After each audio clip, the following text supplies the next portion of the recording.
this is sort of a bittersweet field day for me because we have been involved for the last 3 years, 19, 20, and 21, on what is a NRCS Conservation Innovation Grant, which has helped us support some of the farmers, or at least showcase some of the farmers who are doing no-till or tillage reduction in organics.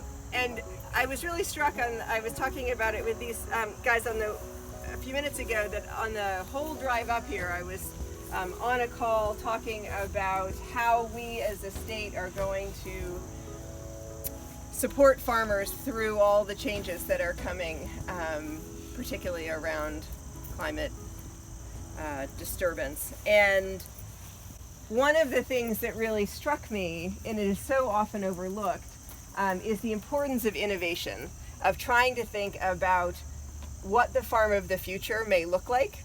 And it's something that many of us probably cannot imagine. And I think it's part of why we're here today, because what these guys are doing is the farm of the future in my mind. They are paying attention to the kinds of priorities that are rising for farmers, and they are thinking about girding their landscape, their land, with the kinds of resources that it's going to need as we face an unknowable future for our and the next generation. So then before we get to talk to our farmers today, we are going to hear from Suresh, who is here from Yukon Extension. How many of you guys have worked with Suresh before? Excellent. A couple. All right, not enough. All right, great. So we have, without further ado, let me turn it over. You have a handout. You want me to pass that around? Sure. And I can work on that while we get started. He'll talk a little bit about some of the work that's been done here. And I think in specific, since we are moving off of this grant, NOFA's role in this is going to change in the next couple of years, but Yukon abides and will have resources to share moving forward. Thank you all for being here. Thank you. Thanks, Dana. Very nice to be out here today, and thanks all for joining us. It's good that there are many farmers that I have not worked with. That means that's a good opportunity for me. So happy to be here. Today I will briefly talk about pest. Pest not only includes insect pests that we often refer to. When we say pest, we think of insect pest. It is disease, nematodes, other pathogens, rodents, everything that damages our crop. But today I will be more focused on insect pest with no-till. So I have a handout just to make things a little bit easy for me, and you can, I think you can follow me through the handout. The idea of providing this handout in my talk is not to talk in details about every pest that we face, which would take days and days. This is just to set a stage, and then I would love to hear your comments, thoughts, questions about pest and no-till environment or reduced-till environment. So let's go over the handout. First, I have what are some general benefits of no-till. So greater soil water storage, decreased erosion, improves overall soil quality, and greater yield and net farm income, because you not only produce in some cases higher yield and quality, but your input cost is low in most cases. And more importantly, the no-till or reduced till has potential to buffer against extreme climate events that we are facing. In Connecticut, the no-till acre was just above 18,000 according to 2017 US Census, which was quite a bit of increase from the previous one, 54% increase. So farmers are appreciating this no-till technology. And no-till doesn't go alone, it goes in hand with cover crop and so many other conservation strategies. And cover crop acre was also increased in 2017, about 8% from 2012. When it comes to pest population and no-till, tillage has both positive and negative impact on pest. It comes down to what kind of pest we are looking. So there is a diagram here.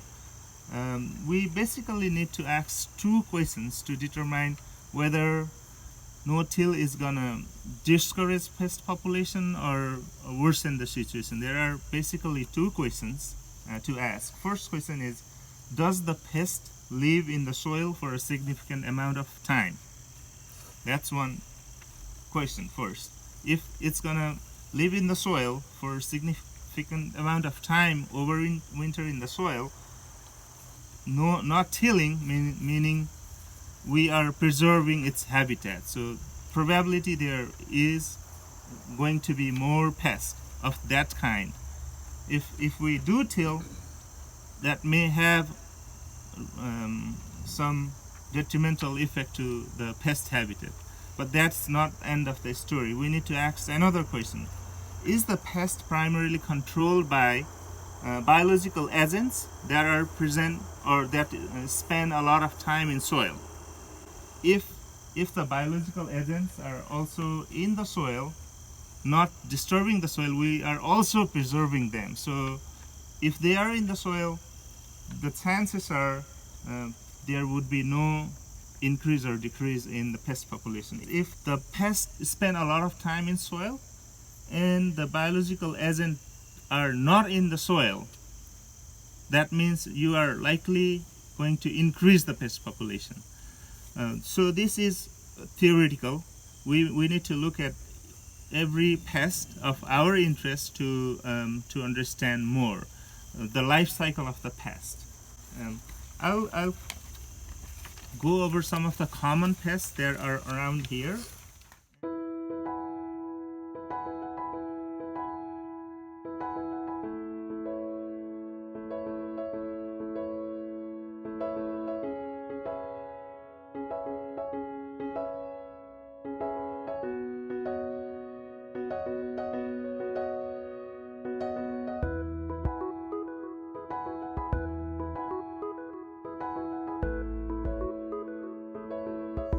These are some examples. We could talk about other insect pests, but again, just knowing where they spend their time, most of their time, or at least some of their time, and where their natural enemies spend their time, helps you determine if tillage is going to increase them, decrease them, or would have no impact. So that's the basic question here you need to ask.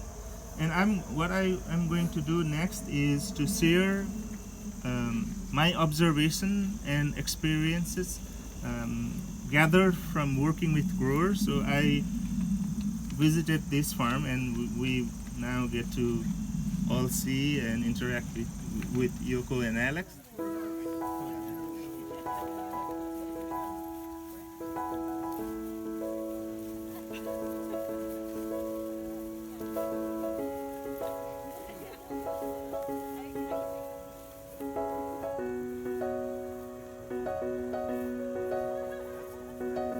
We wanted to tell you guys just the basic stats of the farm. So we purchased this property in 2016, and it was just raw land. There was nothing on it. We, had to put the driveway in and a septic, and we built this barn, and we live upstairs. Obviously, had to put the greenhouse up, and all that happened starting in 2017. Well, I guess we drilled the well in 2016, but most of the infrastructure started happening in 2017, and then we were ready to start our first season in 2018 in March in our sort of partially finished greenhouse. Yeah, so we're in our fourth season. We have 100 100-foot beds. It wasn't planned, but it just magically happened to be 100 beds, wow. Which makes math really easy. So technically the beds are 101 feet because a lot of our plantings are 50-foot sections. So then, if you needed to put a cover on it or something, you have that edge that kind of takes up a little bit of room, so we did increase it a foot in the middle, so it's technically 101 feet. But most of the time we kind of used all 101 feet of it. Let's see, we got 6 fields here, and we name it in letters. So we started off our first season with A, B, and C, which is just half of the fields that you see right here. And that was a great space to start our first season. And, you know, because we're simultaneously figuring out infrastructure and just figuring out what we're doing. And then in our first year, we did open up the other 3 fields, which you'll see like 2 in the back, 1 behind the greenhouse. So then that came into use. We started using those fields in our second year on. So, yeah, so it's just this, and then the greenhouse has 8 50-foot beds, and then a propagation space that's 20 by 30. Yeah, each of our beds are 30 inches wide, standard, and then 12-inch walkways between them, which seems pretty narrow, but it works fine for us. We never till, obviously. We never walk on our beds. We only stay in the walkways, so there's very little to no compaction going on in the beds. The only tool we use in the beds is a broad fork. You can see our Grillo tractor over there with the flail mower on it. That flail mower lives on it for 95% of the season, and the axle extensions put it out so that it straddles the bed perfectly. So really the only thing we're ever actually putting in the soil as far as a tool is the broad fork. And we'll talk about bed prep and how we flip beds and things like that, so we'll go into a little bit more detail. And then you can see from here, we'll see it in the field, but there's a lot of sorghum sedan grass on the back there. That 100-foot stretch is going to be a hedgerow next year, which we got a grant through NRCS to do. And then on the far side of the field, over past the okra that's like 7 feet tall over there, we've got some tarps down. We're also breaking that in a no-till manner, so that's also going to become a hedgerow in the future. We'll plant fruit and nut trees, berry bushes, things like that, and pollinator habitat. Yeah, I don't know if this is the best time to talk about it, but so the ideal way that we think is to prepare the hedgerow is to have, you know, the cover crops down maybe a year in advance and sort of get the biology going. So it's kind of interesting. We'll see how, you know, it compares the space in the back, which we just tarped, because it's not like we had a lot of time in the spring. So, and it's a lot of work. What we did was we put down, we broad forked what was basically kind of looked like this. Broad forked and put down any kind of like mineral nutrients it needed. And then we put down cardboard, and then we put a lot of compost down, and then we sow it into it. So we sowed a 15 species cover crop cocktail into it, which has been really cool because it's come in waves. At first the brassicas emerged, we let them get pretty big and flower, we mowed them down, then the grasses started emerging, so it's been this really diverse wave of cover crops that have come through there. Yeah, so that's the hedgerow. And then just if you're wondering, right here where the tarps are, this is just a little like you pick herb and flower section for the farm stand in the future, so we're prepping this field. So I guess one thing is, this is our 4th season, and every single season we've completely changed our practices. We've always been no-till, but we just keep changing things, and I think this is the first year where it's felt like we're actually moving towards a final goal. Like we're starting to understand what we want to do in the farm, and that's really focused on soil biology. When we come back out of the field, we'll go over where we make compost. We've been making a pile a week and using that as an inoculant in our field. We've also been brewing compost teas, making extracts. We've been getting into microscopy and looking at those things under the microscope to try to understand how that predator-prey cycle is making nutrients available for plants. It's been an interesting ride, but yeah, this year has really felt better. Yeah. So keeping with that, we've really focused on the biology and stopped putting down as much fertilizer. And so you wanted to say something about that?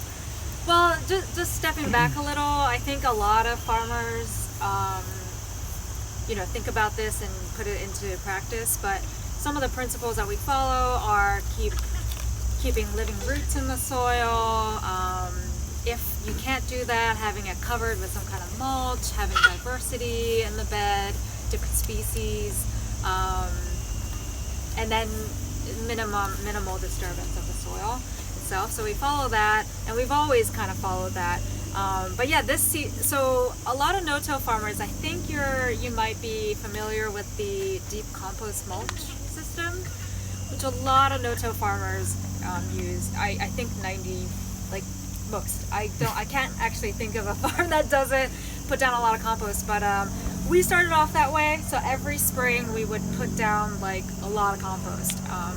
It's a lot of work too, and it got to a point where this winter we were kind of like thinking, is that really sustainable?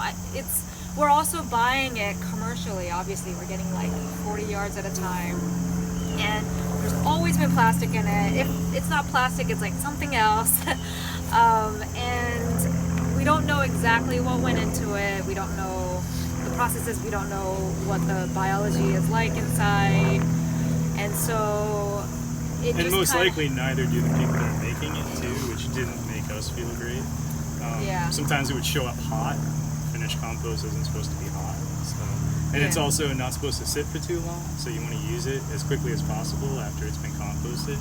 And some of those piles sit for a year before they're sold, and so the biology just continues to decrease as that time goes on. Yeah. So we took this crazy like leap of faith to not buy any compost this year, like none at all, which we kind of suffered in the spring. We definitely need to manage the soil temperature better, and I think we have a plan for it next spring. But yeah, this spring was kind of a disaster, and but we started making our own compost, and once that became available, we started using it in our fields. And then the other crazy thing that we did was like to completely not use any fertilizer. So just like relying on our compost, and of course we use it as a more of an inoculated compost, so we wouldn't put down nearly as much on our beds. And to an extent, I think most things look okay, but I think in the future it would be nice to send off the compost with a little bit of food, whether it be kelp meal or soybean meal or something. So we're probably kind of like, we need to adjust some things there. But a lot of our late summer plantings had like nothing going into it except for our compost, which it's interesting to see how they are growing without any of these things.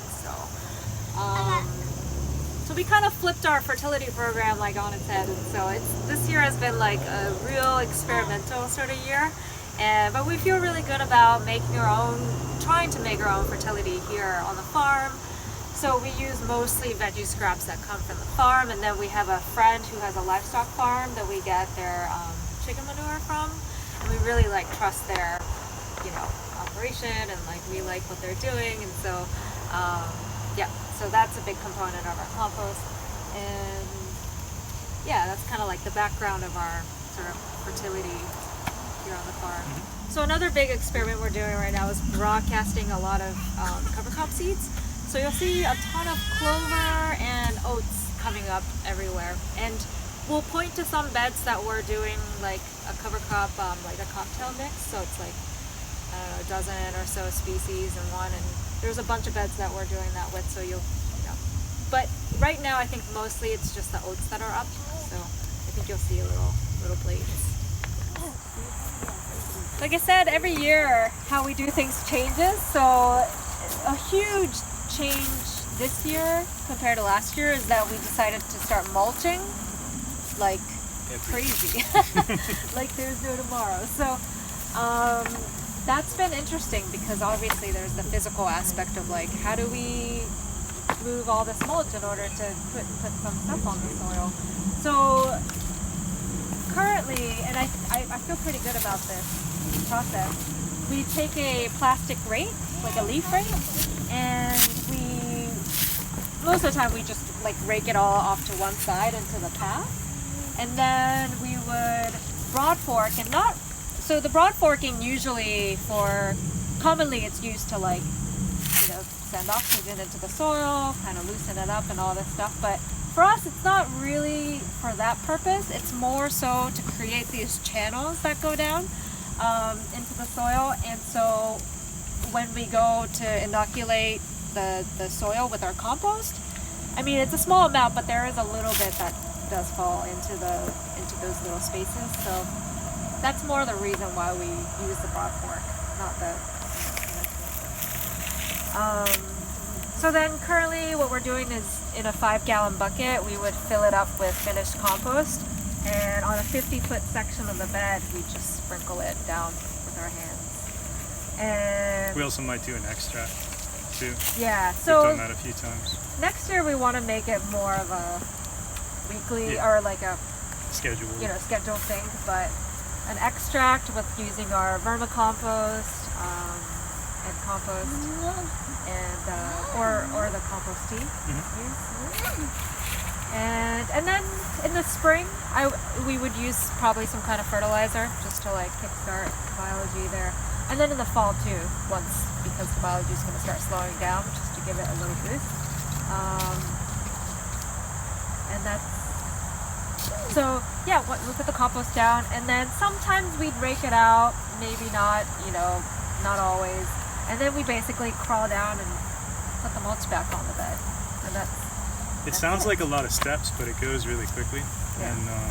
and we feel really good about it. Just focusing on the biology. The mulch that we use is salt marsh hay, which is really nice. We get it from a guy up on the North Shore of Massachusetts. He's one of the last guys up there that cuts it, and it's great because it doesn't have weed seeds that can germinate. They need a salty environment in order to germinate. So if you're worried about having weed seeds and hay that you use, this is a great alternative. It also smells like the ocean, so I feel like there's a lot of mineral content in there, which is great. And if we're direct sowing, then what we do is basically take the mulch off and not put it back on.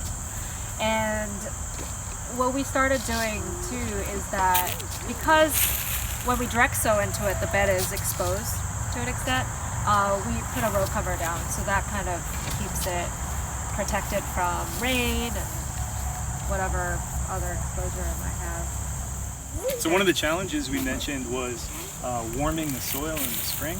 When we have all this mulch on it, which we did over the winter to protect it, we found that the soil wouldn't warm up because the solar radiation is not hitting it. And usually if you till, you're exposing all this nice dark soil and it's soaking up that solar radiation and warming up, and you can kickstart your biology and all your seeds germinate and everything. But this spring we had a really rough time. We didn't really know what was going on. And then we realized. So what we're thinking about doing is on some of the beds that don't get a cover crop over the winter that just have mulch, we might rake that off early in the spring and let those beds warm up a little bit. Another option might be to put a tarp over it for a few days or even a week or something. But we're not crazy about tarps anymore. We used tarps a lot in our first few years, but overall we're kind of trying to get away from plastic as much as possible. So we might try that though as an experiment. We should try a bunch of different things and see how they work.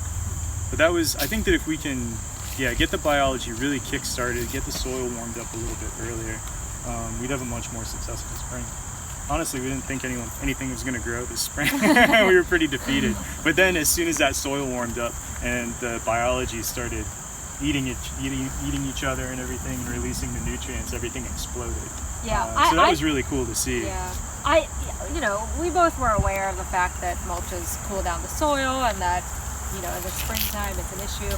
And I just had this really naive idea that we could feed it molasses to get the biology going, and that was not enough. So I think it needs that solar radiation to heat up the soil, and you can't just artificially give them food and make them happy that way.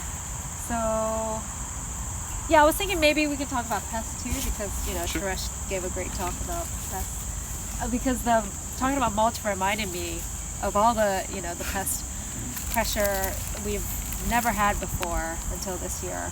And there was a moment in time this summer when we were like, oh no, the mulch is terrible, let's just not do it anymore. And then but then going into it, we knew that it was going to attract some pests, but then there was going to be that period of time where you have to kind of wait for the predators to come in and balance out this food web.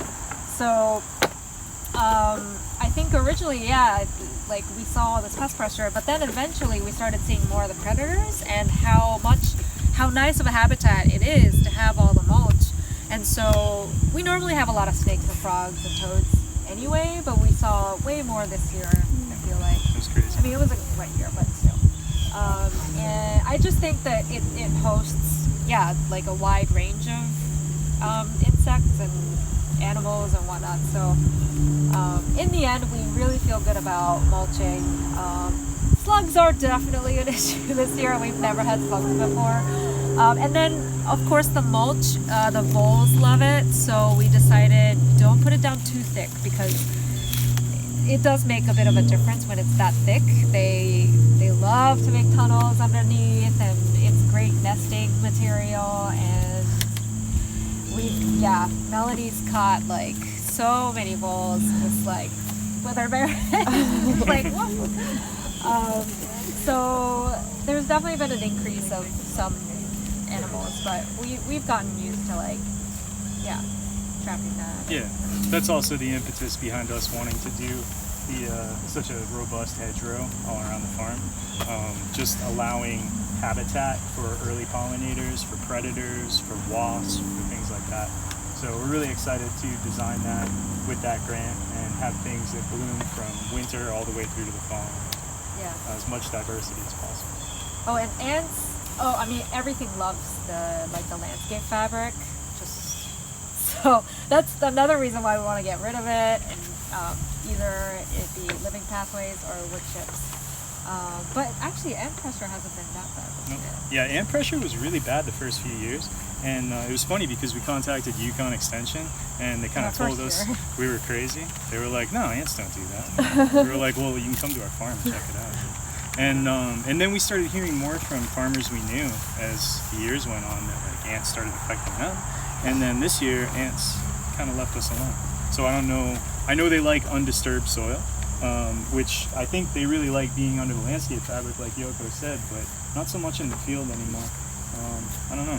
Yeah. Hopefully that continues, because they're a bear in the spring. They'll take down every single brassica you plant. They just girdle each little seedling. And we used to, it was just a war of attrition. We just kept planting them. We would just overseed them, and they would knock out 5 feet of it, and we just replant it. And just try to wear them out, because they're up so early in the spring before any other insects are awake, and then I feel like as soon as everything else wakes up, they become more predatory. You know, they start shifting their focus. And then also last year we had like absolutely no flea beetles. We didn't use any row covers. It was like amazing. And then this year, it's insane. We have flea beetles everywhere, and we started covering our Asian greens because it was just right from the beginning of the season.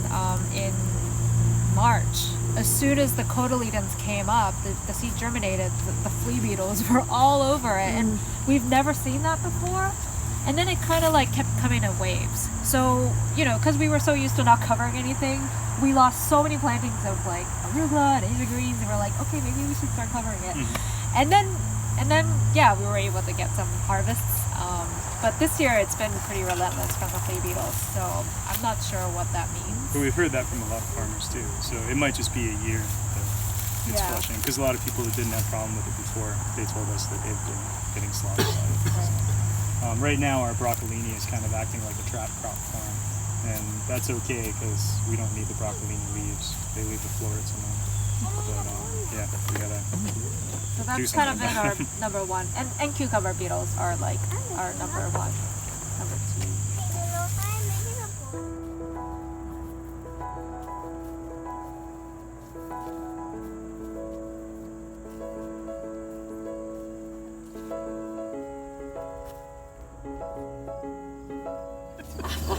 So the way that we've been sowing cover crop seeds, normally we'd clear out the bed and we'd run through with the the jang.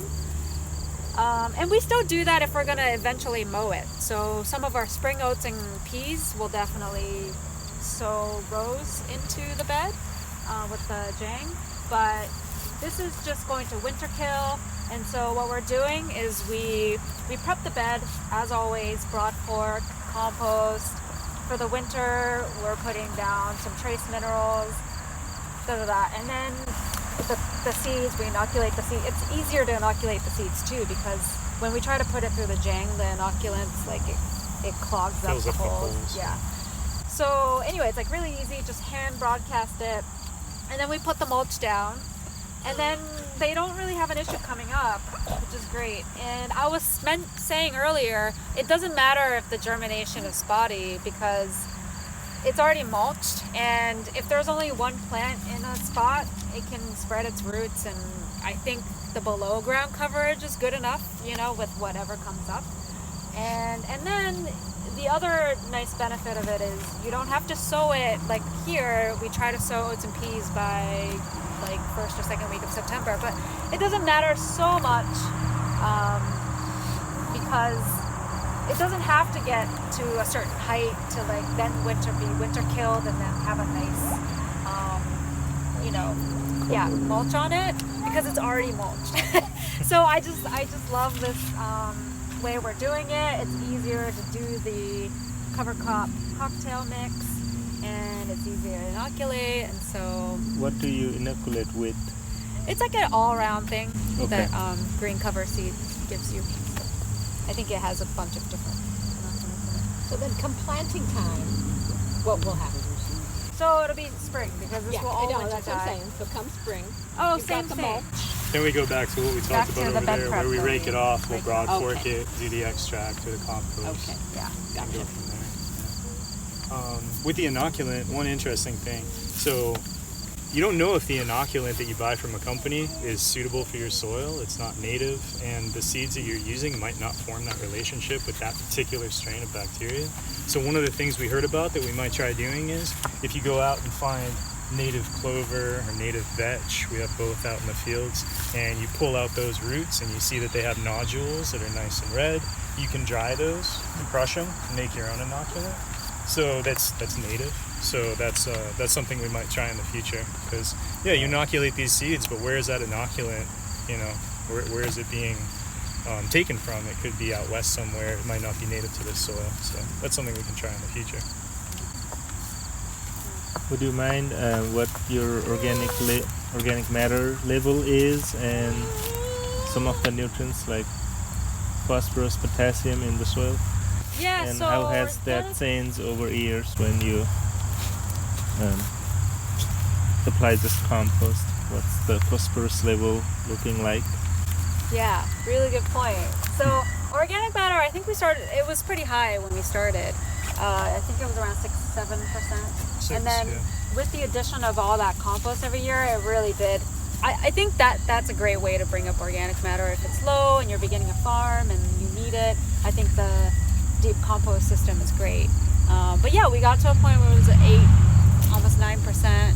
Maybe some of it was even 10. So that's another reason why we're like, we don't need all this compost. And the other thing was the phosphorus, right? It's just way too much phosphorus, and it was just going through the roof. So, I mean, in our mind, and when I look at other farms' phosphorus, it's like even like way more. So that was another reason why we're like, okay, it's hard to manage the nutrient levels when you're putting down so much compost and you don't even know what it really is made up of. So yeah, phosphorus levels are high. I think everyone has issues with in greenhouses, calcium levels get high, so we decided to use more peat moss. And potassium has just been kind of low, just generally for us. So yeah. Okay. But we're hoping like the whole biology thing, that's how they can access it rather than spoon feeding them nutrients. So One of the hypotheses we have that I think about a lot, if you look at the nutritional profile of the compost you're putting down, that might have thousands of % of things that you need, you know, and there's so much excess. And then with something like nitrogen, that plant would take that in and it would grow really big, but it might be brittle and it might attract aphids because it's got all this excess, you know. So if we're just purely going by the biology, and it's kind of like instead of spoon feeding the plants with what we think they need, the biology in the soil, it's, you know, protozoa eating bacteria, fungi, releasing those things in a plant available form as the plant needs it. What we've seen this year Some of our plants are a lot more compact. They look different than they have in previous years, but they're also in many ways stronger. They're not like the kale isn't as brittle. The peppers in previous years, we walked by them before, they look really squat, but we've gotten so many peppers off of them. Very little end rot on them, very little disease issues. And the plants last year, and all the years previously when we were doing deep compost, if you brushed up against it or too many peppers developed on a branch, it would just crack, it would just break. They were so brittle and weak. And this year, they're so flexible. They're just loaded with peppers, and the limbs just hang on. You can brush by it. I can pick shishitos and just grab the whole plant and bend it over and pick from the other side, and it just snaps right back. So I think it's kind of, my hypothesis is it's the difference between, overfeeding the plants and just allowing the biology to take care of it in a more natural way. But that's something that's going to take years to really test and see if that's true. So we can't claim it, but it logically makes sense to us. Oh, sorry, MC, you had a question. I'm curious about your irrigation. Do you use sprinklers as a complement to the no-till methods that you employ, or are there other reasons for using that over drip or whatever else? We're so happy we converted everything to sprinklers this year, so no drip outside. And I mean, part of the reason is that, for biology needs water to, exist. And so when you have drips, you're not getting the paths. Sometimes you're not getting in between the rows. And this is just, it's much more open. And if you have the biology humming, I don't think you have to be so worried about disease. Not that we don't have disease issues, we have a ton, but I think it's just, I don't know, more natural that way. And we do a lot of cover cropping and direct sown stuff, so it does help to germinate those seeds. And also it's a big part of cooling our lettuces down in the summer, so we always run it for like 10 minutes or something to cool it down. Yeah, this summer I don't really remember the last time we ran the sprinklers for irrigation. We just do it like 10 minutes a few times a day on a hot day, just to keep the lettuce from wilting. That's it. Yeah. It's just a cooling effect. Just to keep it from going bitter.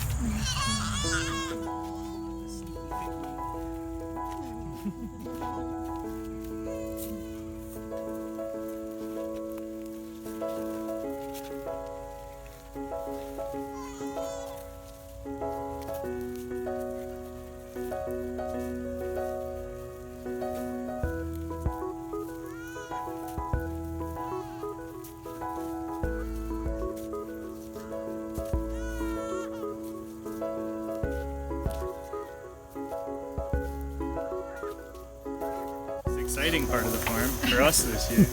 We really dove in and started making our own compost. Like I said before, we make a pile a week, and this is all thermophilic compost. So we do 10% high nitrogen, which is either the clover clippings or the chicken manure, or a combination of the two. Think about having as much diversity as possible, because really what this is like a microbiology generator, right? So the more diverse inputs you put in there, the more different biology you have, and a better product you have in the end.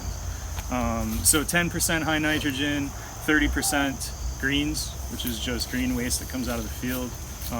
You see some buckets over by the wash station. We just cleared out some old lettuce beds. We'll probably use that in a pile tomorrow. And then 60% browns, carbon. You saw all the wood chips when you pulled in. We've got aged wood chips that are 3 or 4 years old up there. We'll use a lot of those. That's almost like a soil consistency already. The worms and fungi have really gone to town on it. And then we'll use some new wood chips just for kind of structure. But those aren't going to break down anytime soon. It's more just to maintain air spaces and things like that. Leaves are great. Leaves would be brown. Yep. We've even filled, so the way we do it in that 100%, 10, 30, 60 ratio, we do it with 5-gallon buckets. So it'll be 1 bucket of high nitrogen, 3 of green, 6 of brown. And we've even stripped, weeds and grapevine and all these different things and put that in as a green, just to have as much diversity as possible. But if we had access to more leaves, we'd definitely use more leaves too. How long does it sit before it's ready to use? So in as little as 3 weeks. Like I said, it's thermophilic, so we have a thermometer in it. We keep a close eye on it. We just made that pile last week. It's got to come up to at least 130 degrees. It's 130 degrees for 3 days. 131 technically. And then we'll flip it. So what we'll do is break the pile into 3 parts, right? We'll put 3 tarps down. We'll take the top and sides off, put it on one tarp. We'll take the hot center, which is like a ball inside that's been cooking, put that on another tarp. And we'll take the bottom, put it on another one. And then the center that was hot becomes the bottom, the top becomes the new center, and the bottom becomes the top. And so then we'll put the thermometer back in, cook it again, flip it again. So every part of that pile is in that hot center for that cooking cycle. And then we're assured that there's no pathogens, no bad guys, but we verify that by looking under the microscope to make sure. We've made piles with chicken manure. We've also made plant-based piles. Plant-based piles seem to come up to temperature much quicker. Oh, yeah. You said you use like a 5-gallon bucket to shake down your bed. How many buckets would you use per 100 foot? So 2 buckets. You would use 2. Yeah. Okay, so you're really just like kind of like It's like a dusting. yeah, you're giving it a dust. Yeah, And we yeah. just broadcast it Yeah. like you would see, Yeah, so we yeah. just walk down. Yeah, it's an inoculant. I mean, it's a little more than a dusting actually, but yeah. And then hoping it kind of goes down a little bit through those rock fork holes. And then it immediately gets covered up with Yeah, mulch you have too, to cover so it with mulch it doesn't because dry out. we're not incorporating into the soil, so it needs to be protected. You have a question?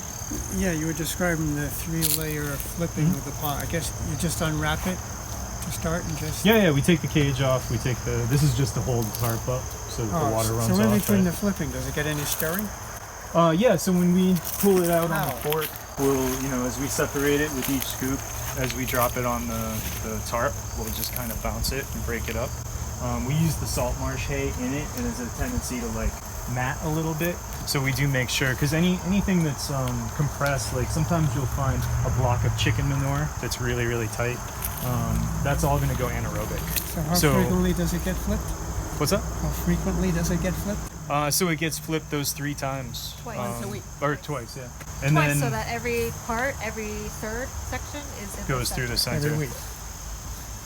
Well, when it needs it. So we're looking at the temperature to Oh, do okay. it, right? So we make a pile, it comes up to 130 and we start the timer, right? If it goes up to 150, maybe it only needs to cook for 48 hours. And if it's at 160, maybe it's 24 hours, So we kind of judge it and we try to get it at the right time. And it does seem to matter the ambient temperature. When it's hotter outside, Yeah. it does seem to go, come up to temperature quicker. So.